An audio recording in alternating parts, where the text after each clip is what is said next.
Hey everyone, Aria here. So, the Venice Biennale just unveiled a totally revamped Central Pavilion, and honestly, this is more than just a facelift for a historic building. It's a fascinating case study in how we can breathe new life into spaces without erasing their past. What makes this really interesting is that the architects, Labics and Fabio Fumagalli, didn't just slap on a new coat of paint. They took this 1895 brick structure and completely rethought its internal flow. Personally, I think the idea of creating a spatial hierarchy is brilliant.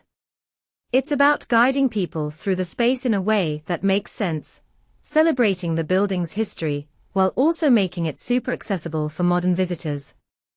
They've essentially rewritten the building's narrative, redefining its connections and sequences. It's not just about making it functional, it's about making it sing. One thing that immediately stands out to me is their approach to preservation.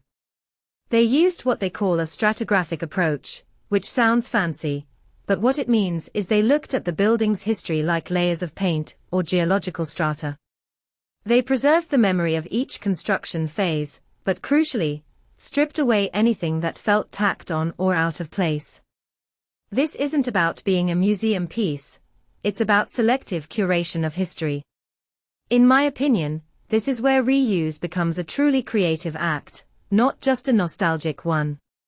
They're not just preserving, they're interpreting and ordering the past to build a cohesive present. From my perspective, the transformation of the Sala Arcini Gallery into a distribution space is a smart move. It acts as a central hub, a kind of welcoming foyer that then directs you to the core of the building, which is now surrounded by public amenities like a bookshop, cafe, and educational room. This makes the pavilion a destination in itself, not just a venue.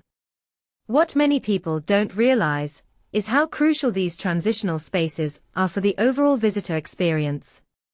They set the tone and prepare you for what's to come. And can we talk about the new canopies?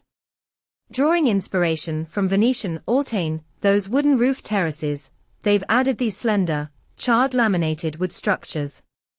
This detail is so clever because it connects the pavilion to its landscape, the Giardini, without overwhelming the original masonry. It's a delicate balance, and I think they nailed it. It introduces an element of lightness and openness, which is a beautiful contrast to the solid, historic core. What this really suggests is a forward-thinking approach to heritage architecture. It's about understanding that these buildings need to evolve to remain relevant. The integration of photovoltaic and light-diffusing glass skylights is another example of this. They are not just adding light, they are adding sustainable technology that respects the building's form.